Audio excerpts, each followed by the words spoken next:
From Ploiești to Paramushiro, from France to the Philippines, makers of many of this war's headlines have been B-24 Liberators and the men who fly and fight them.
Lib is heroine, too, of many a wing and a prayer story.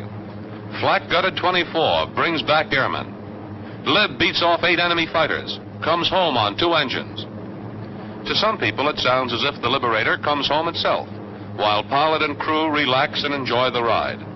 To some people, but not to the pilot and crew.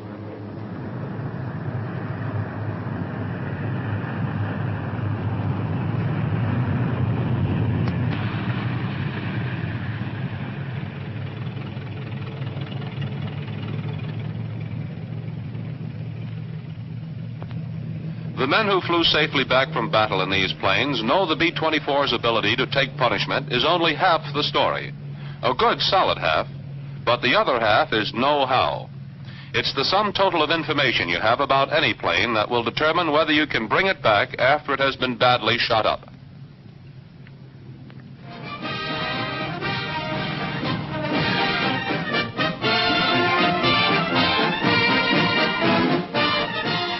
Men who have piled up combat missions have said that if they had to do it all over, they'd spend more time during training learning their airplane from one end to the other.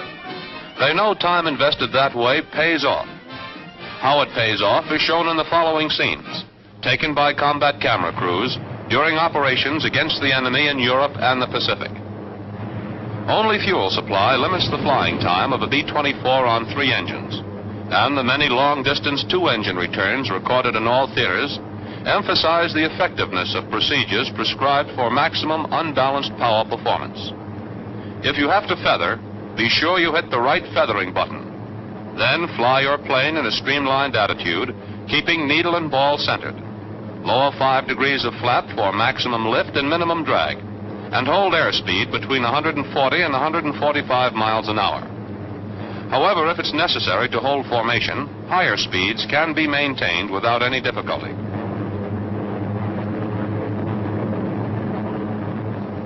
If number 1 or 2 engine is feathered, check your vacuum pump and turn selector valve to the good engine. But while this is sufficient in fair weather like this, if ice is encountered, have one of the crew periodically switch the selector valve from good to feathered engine to keep both de-icer and gyro equipment operating. It's a practice that pays off, as this pilot, returning from Ludwigshafen, can testify. Homeward bound from truck with number 3 flak hold.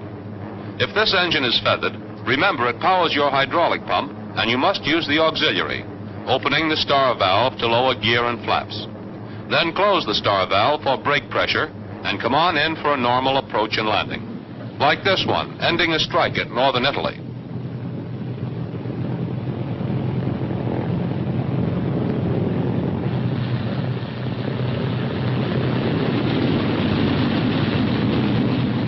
A 3-engine landing, simple as ABC, whether it's 1, 2, 3, or 4 that's feathered.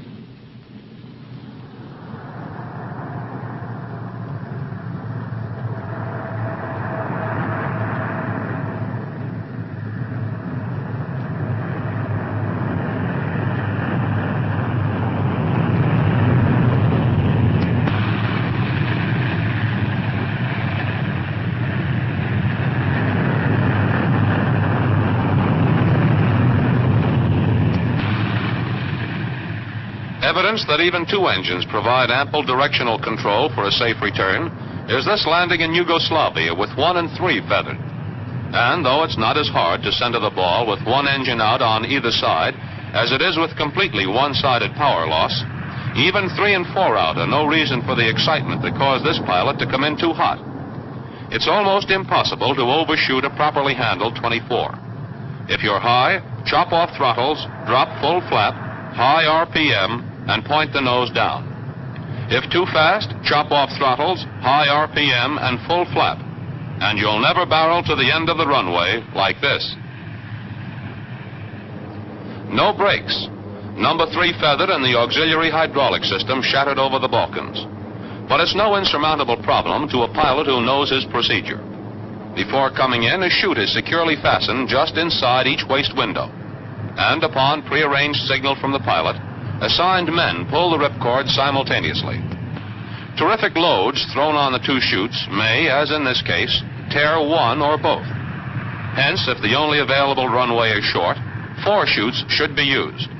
Pulling the first 2, one from each waist window, as soon as the plane is well on the ground, the pilot should wait until airspeed drops below 100 miles an hour before signaling for release of the additional chutes, which should stay intact at the reduced speed.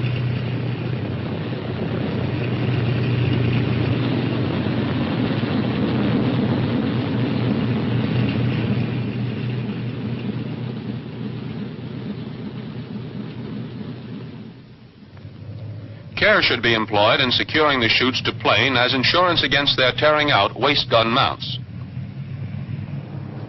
The camera catches a pilot peeling off at Morotai for a belly landing demanded by a smashed hydraulic system and other damage that prevented manual lowering of the gear. And he's down. A 24 greased in on her belly by a skipper who knows the formula.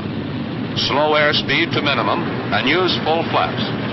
Pick a smooth, hard surface, a runway if available, and make a normal approach and landing, while the co-pilot reduces the danger of fire by cutting all mixture controls and ignition switches just after contact.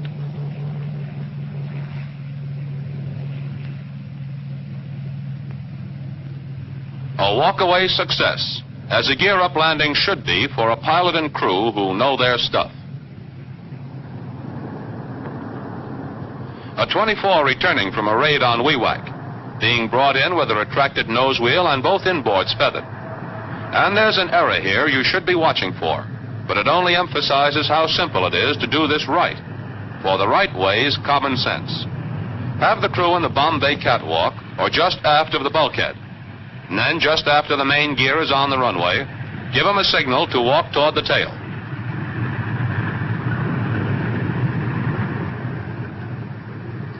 The landing's normal in all other respects except one.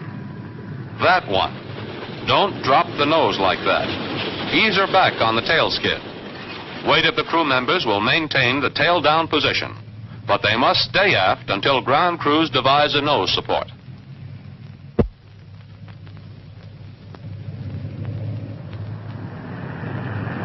Evidence at Eniwetok that for an alert B-24 pilot and crew, blown-out tires hold no hazards. The left main tire is flat.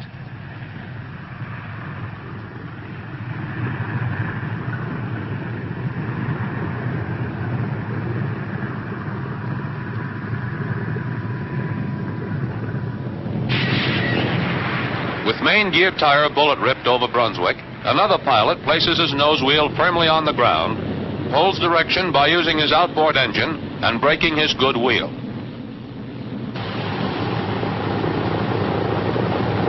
The slight turn left is due to hitting soft ground. This is a reminder that the pilot should do all possible to keep his craft on a hard surface runway for maximum control.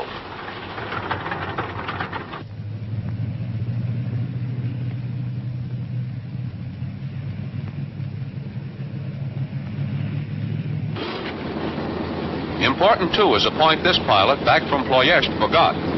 With right main tire shot and only number 3 to hold direction, he landed too near the center of the runway, leaving little room for veer due to lack of outboard power. An outboard engine feathered on the same side as a damaged tire requires an approach well to the side of the runway, away from the flap. With nose wheel firmly placed on the ground, brakes applied to the good wheel, and power shot to the engine on the flat side, sufficient control can be maintained to stay on a wide runway. In cases where the runway is narrow or obstructed, swerve may be entirely eliminated by shooting out the remaining good main gear tire.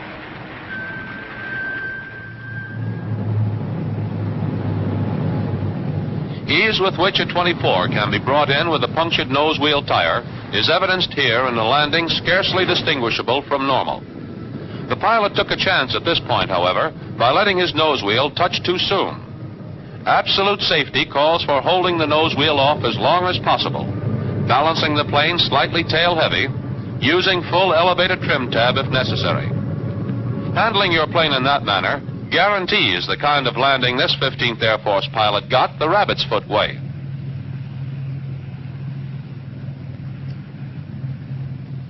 Know-how and the toughness of the 24.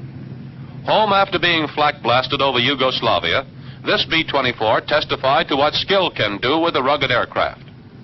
Back across the Adriatic with his plane torn almost in two by a shell that exploded inside the waist, shredding both rudder and elevator controls, the pilot maintained altitude and directional control, came safely back to base. Instantly, to this and to other good pilots, come the answers to such damage. Throw all excess weight overboard, slow airspeed to a minimum, get all crew members forward of the weak point, maintain direction by use of engines and undamaged controls. Use trim tabs if intact. Use the autopilot smoothly. And if rough weather is encountered, reduce airspeed and use the desired amount of flaps. Yes, these are men who know the value of knowing their plane. Victim of a freak accident, this 24 returns as proof of the way a pilot trained to handle standard difficulties can get the utmost in stamina, strength, and performance out of his plane to meet unexpected emergencies. Over Parma, Italy, another aircraft crossing beneath this 24 caught one vertical stabilizer on its nose. So violent was the impact that the stabilizer was pinned on this bomber's twin 50s. Flung out of control, the plane dropped from 21,000 to less than 2,000 feet before a pilot brought her out straight and level. Headed finally home, he had to pour on more power immediately to overcome the greatly increased drag created by the obstruction on the nose. A constant menace and challenge to his skill until the wheel stopped rolling here in Corsica, where, incidentally, even the nose gunner stepped out unhurt. The only film in this picture not shot under combat conditions are these scenes of a controlled experiment flown out of Langley Field, Virginia. Here included for the graphic tips they present on the rights and the wrongs of ditching a B-24. And the experimental plane is airborne, deliberately headed for a water landing. Correctly made here for a slick-surfaced sea, the standard approach and set-down are into the wind. But remember, if the sea is rough, the landing should be made parallel to the wave crests.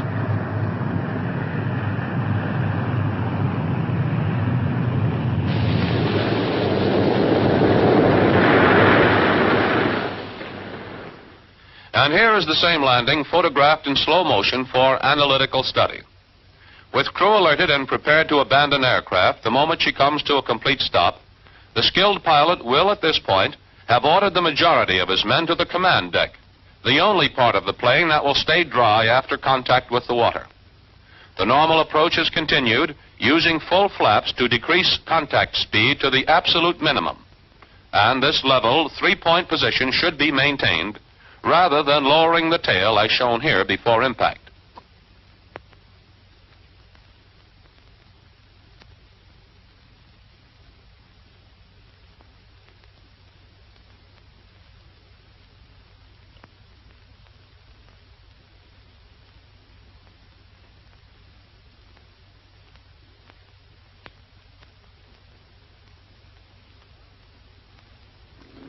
The pilot and co-pilot who undertook this mission without a crew are picked up by the standby launch, safe after their experiment in the field of flying safety.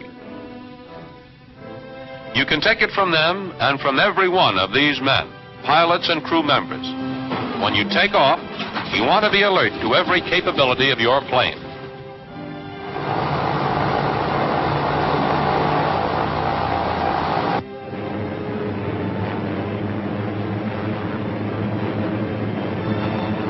You want to carry over the target such skill in emergency procedures that at the first touch of flak or fighter fire, you have the answer at your fingertips. Then you'll have what it takes to write a wing and a prayer story yourself, if you have to. Not just a rugged plane that has proved she can take a lot of pounding, but the know-how to make her give all she's got and to help her bring you safely home.